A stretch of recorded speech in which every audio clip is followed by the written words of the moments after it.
sombong amat. Assalamualaikum warahmatullahi wabarakatuh. Waalaikumsalam. Kumaha daraman sareana? Sehat ya, alhamdulillah.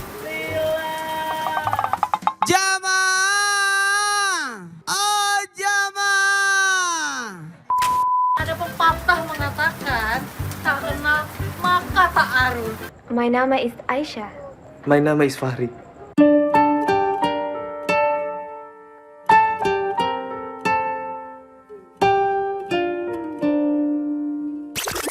Fahri, sini. Kenalin atuh, aku Sri Asih. Si Fahri mah kalau dipanggil teh kesini mau kabur. Kalau memang ada kasihin dong. Guys, mau ngobrol. Mau ngobrolin rasa sedihnya aku nih.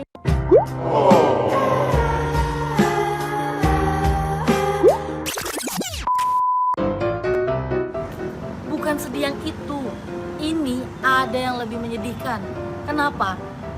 Emak-emak zaman sekarang susah banget untuk daftarin anaknya di SD negeri. Kenapa? Ya karena sistem PPDB itu, aka pendaftaran peserta didik baru. Nih ya, sedihnya gini nih, lihat ya. Gimana gak sedih?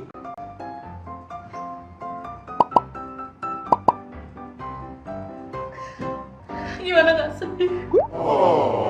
Banyak orang tua, emak-emak kecewa. Oh no.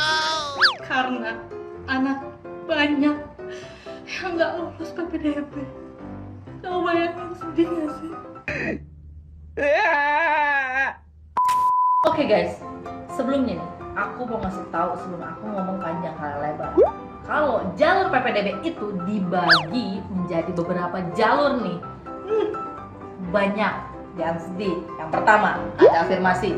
Afirmasi itu buat mereka yang kurang mampu. Yang kedua, ada jalur inklusi, yaitu untuk mereka yang berkebutuhan khusus.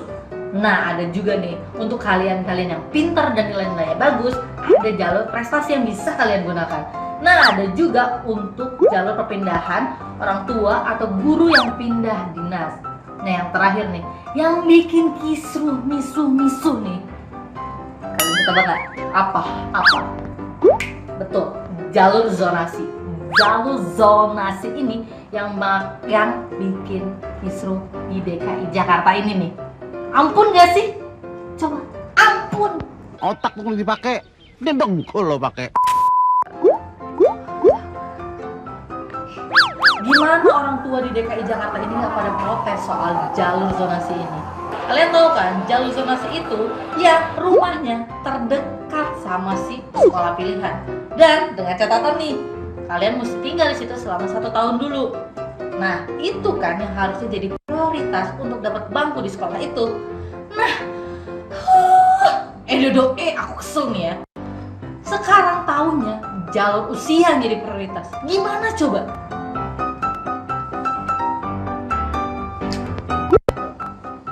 Liar dah. Can you imagine anak kelas 1 SD umurnya 11 tahun? Bisa dibayangin gak sih kalau dulu anak kelas 1 SD itu 6 sampai 7 tahun. Ini lagi SMP 15 tahun. Yang paling parah SMA 20 tahun. Dibayangin dong, coba dibayangin. 20 tahun itu harusnya udah masuk kuliah. Kalau zaman dulu sih udah pada nikah. Iya kan? Mohon bersabar, ini ujian dari Allah. Itu yang bikin aku sedih.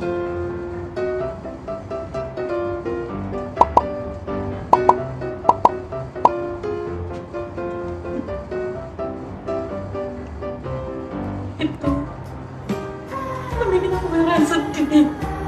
Karena apa? Karena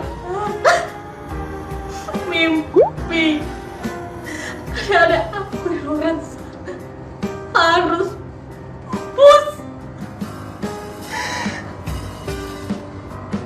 Amblas, kandas. Itu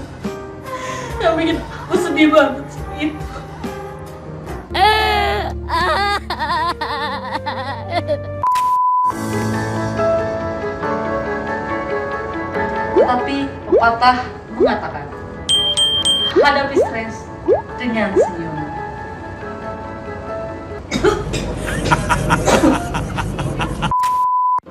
Bener loh, ternyata ungkapan-ungkapan yang ada di sosial media tentang rasa sebel sama rasa kecewa tentang PPDB DKI Jakarta ini, itu malah bikin lucu tau gak sih? Malah bikin ketawa. Iya, ketawa. Dan ada juga nih banyak bermunculan meme-meme yang malah bikin geli. Ini nih, meme yang kayak gini nih yang bikin gue ketawa nih dari tadi. Nih, kita lihat sama-sama ya. Tuh. Ada nih siswa SMP berkumis. Bayangin siswa SMP berkumis.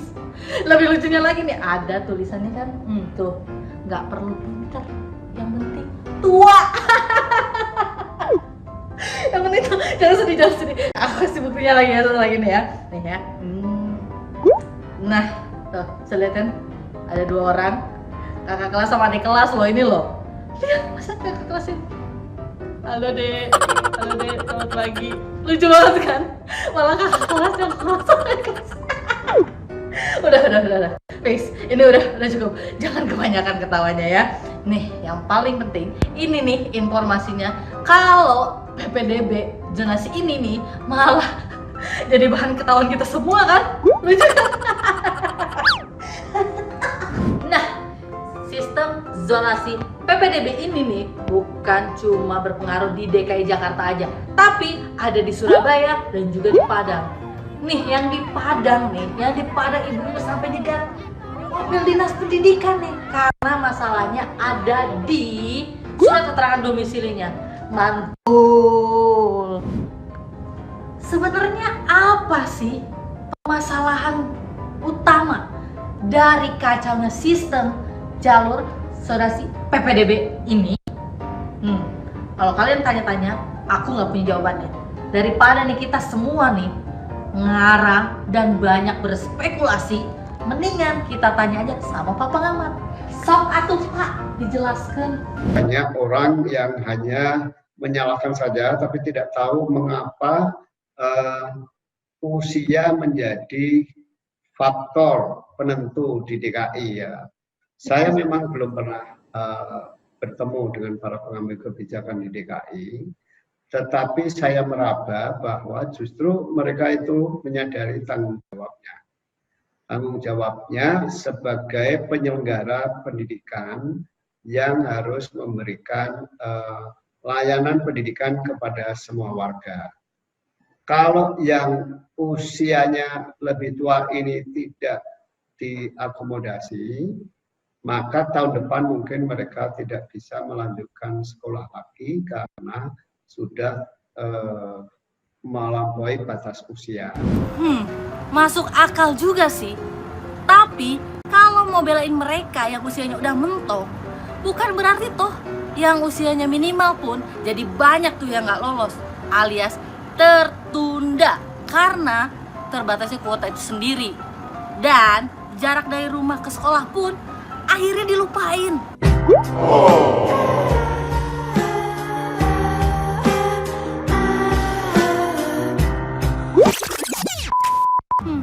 Aku jadi penasaran nih, apa ya tanggapan orang-orang yang ada di Kemendikbud soal sistem zonasi ini?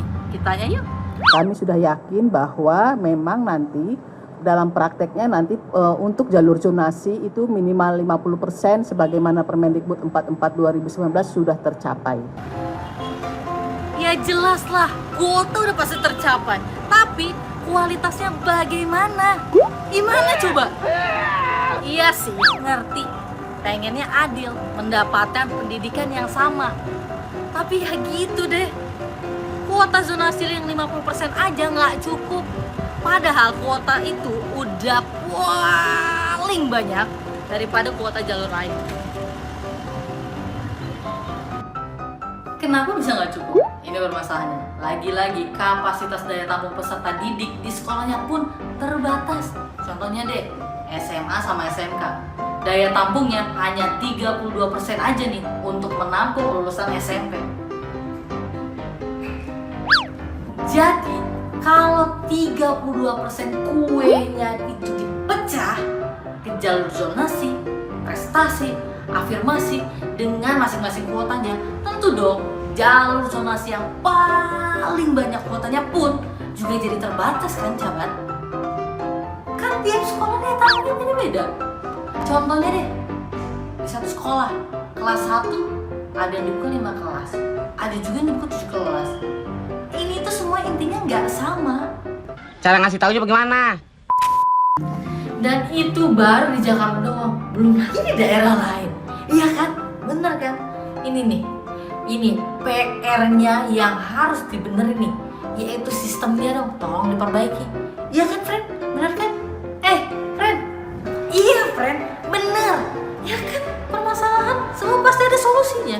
Ya menurut aku nih ya, iya aku nih, tinggal tambahin toh daya tampung di sekolahnya itu masing-masing, beres. Gak perlu ribet-ribet. Mending nih lebih jelasnya kita tanya Pak Pangalan. Ayo Pak Pangalan. Strategi yang paling cepat menampung mereka yang menambah daya tampung di setiap kelas maupun setiap sekolah. Gitu. Jadi kalau setiap kelas itu misalnya semula daya tampungnya hanya 32, misalnya dinaikin jadi 34 atau 36. Lalu kalau sekolah, daya tampung sekolah misalnya semula hanya 3 kelas jadi 4 kelas gitu. Nah, tapi kalau menambah daya tampung di sekolah sebetulnya kan juga tidak bisa instan karena harus menyiapkan ruangan baru. Kalau yang bisa instan itu menambah daya tampung kelas karena tinggal menyiapkan kursi saja. Nah kan, bener kan?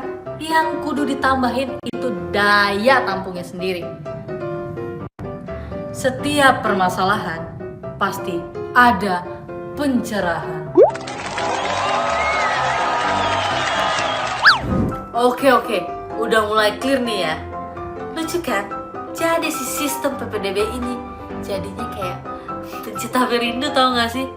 Iya. Kenapa coba tebak? Ya, sistem ini sih banyak banget dibenci sama orang. Tapi jangan salah, ternyata peminatnya pun banyak. Benci, benci, benci, tapi rindu jua. Makanya nih, sistemnya dulu deh yang kudu diseiramain. Jangan nanti pas jalurnya udah dibikin, masing-masing kuota udah diketok, tapi daya tampung dari sekolahnya masing-masing belum juga dibanyakin. Kan percuma. Aduh, liar. Ini nih yang paling penting.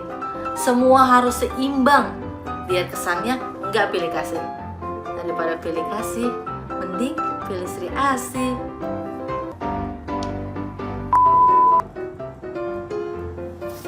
Buat adik-adikku tercinta di luar sana yang belum bisa lolos PPDB, jangan patah hati ya. Patah semangat maksud saya. Jangan pantang menyerah. Kalian harus kejar terus ilmu, karena itu bisa menjadi bekal kalian untuk bersaing di zaman now. Merdeka. Cukup dulu ya ngobrol kita kali ini.